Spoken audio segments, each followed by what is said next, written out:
जय हिंद दोस्तों, स्वागत है आप सभी का आपके अपने YouTube चैनल जैकपुर पे। तो आज के इस वीडियो में हम लोग क्लास 8 का अर्धवार्षिक परीक्षा के लिए सोशल साइंस का सेट 1 देखने वाले हैं। इसके साथ ही लगातार आप लोगों को वीडियोस मिलेगा। चैनल पे पहली बार विजिट कर रहे हैं, सब्सक्राइब कर लीजिए। दिए गए नंबर पे एक बार मैसेज करके व्हाट्सअप पे आप अपने व्हाट्सअप ग्रुप को ज्वाइन कर सकते हैं। तो चलिए शुरू करते हैं।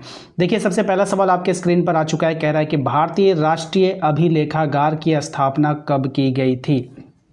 ऑप्शन है आपके पास 1891 में, 1925 में, 1921 में या फिर 1928 में। तो इसका जो राइट आंसर हो जाएगा वो हो जाएगा 1891 में। ठीक है, ध्यान रखना है सभी को। अगला सवाल है हमारा, कह रहा है जेम्स मिल कहाँ का निवासी था। अब ये जो जेम्स मिल है ये कहाँ का निवासी था आपको बताना है।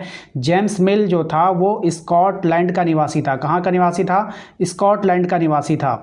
अगले सवाल पे आते हैं। हमारा अगला सवाल है कि लॉर्ड क्लाइव ने भारत का नक्शा तैयार करने की जिम्मेदारी किसको सौंपी थी। तो लॉर्ड क्लाइव ने भारत का जो नक्शा है उसको बनाने की जो जिम्मेदारी सौंपी थी वो सौंपी थी जेम्स रेनल को। किसको सौंपा था? जेम्स रेनल को सौंपा गया था।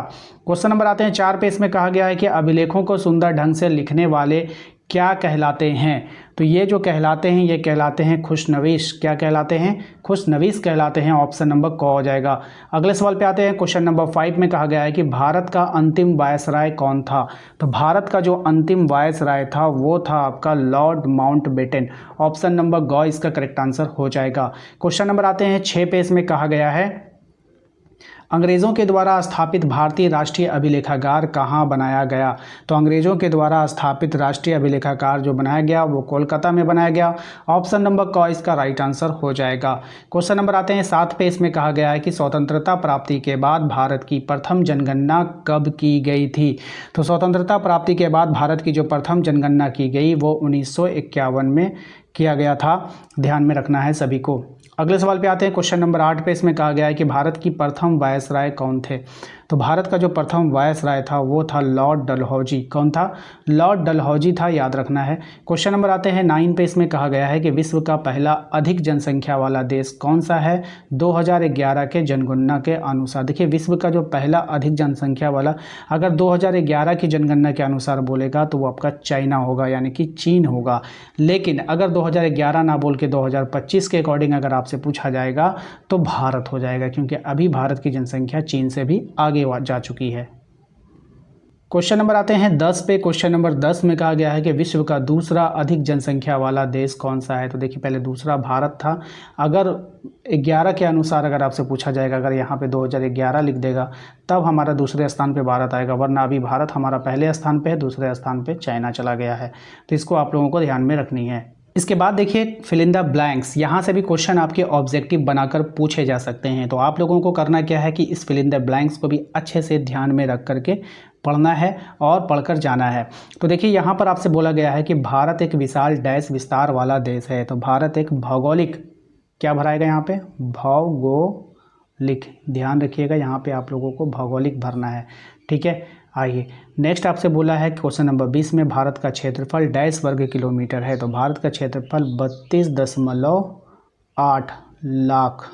ठीक है, इस तरह से आपको यहाँ पे फिल करना है फिल इन द ब्लैंक्स में कि भारत का क्षेत्रफल 32.8 लाख वर्ग किलोमीटर है। ठीक है, क्वेश्चन नंबर आते हैं 21 में कह रहा है कि उत्तर में काशी से लेकर दक्षिण में कन्याकुमारी तक इसका विस्तार लगभग कितना है। किसका विस्तार? भारत का विस्तार के बारे में बोल रहा है। तो यहाँ पर हो जाएगा आपका 3200 किलोमीटर। कितना हो जाएगा? 3200। अच्छा, पूर्व में अरुणाचल प्रदेश से लेकर पश्चिम में कच्छ तक का इसका विस्तार कितना है। तो यहाँ पर आपका आंसर हो जाएगा 2900 किलोमीटर। कितना हो जाएगा? 2900 किलोमीटर। इसमें आप लोग को 2900 भरना है।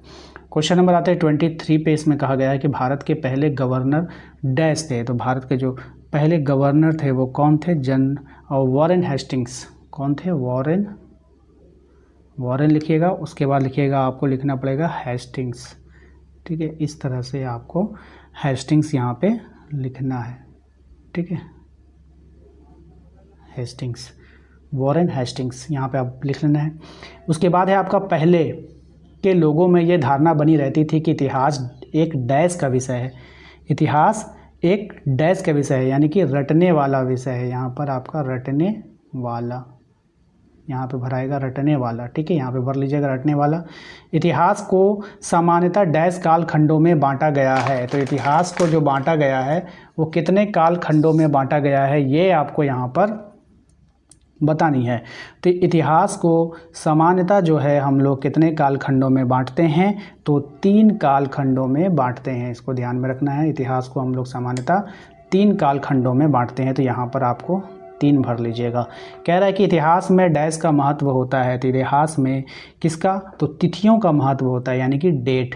यहाँ पे हम लोग लिखेंगे तिथियों, ठीक है, यहाँ पे क्या लिखेंगे, तिथियों। तिथियों का क्या होता है, महत्व होता है, ठीक है। इसके बाद यहाँ पर देखिए बोला गया है कि सरकारी दस्तावेज में सरकारी दस्तावेज डैश में रखा जाता है। तो सरकारी दस्तावेज जो होता है वो अभिलेखागार में रखा जाता है। यहाँ पे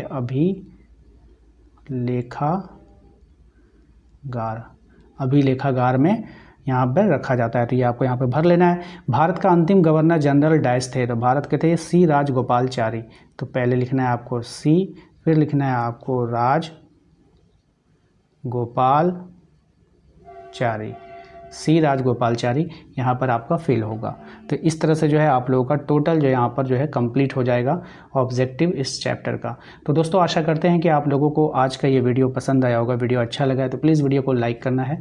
चैनल पे पहली बार विजिट कर रहे हैं, सब्सक्राइब कर लीजिए, घंटी वाले आइकन को प्रेस कर लीजिए ताकि आने वाली हर एक वीडियो का नोटिफिकेशन आपके मोबाइल पर जाए और आप अपने एग्ज़ाम की तैयारी अच्छे से कर पाएँ। इसके लिए आपको क्या करना है, हमारे इस दिए गए नंबर पर आपको संपर्क करना है, यानी व्हाट्सअप पर एक मैसेज कीजिएगा, आपको लिंक मिलेगा, वहाँ से आप अपने व्हाट्सएप ग्रुप को ज्वाइन कर लीजिएगा।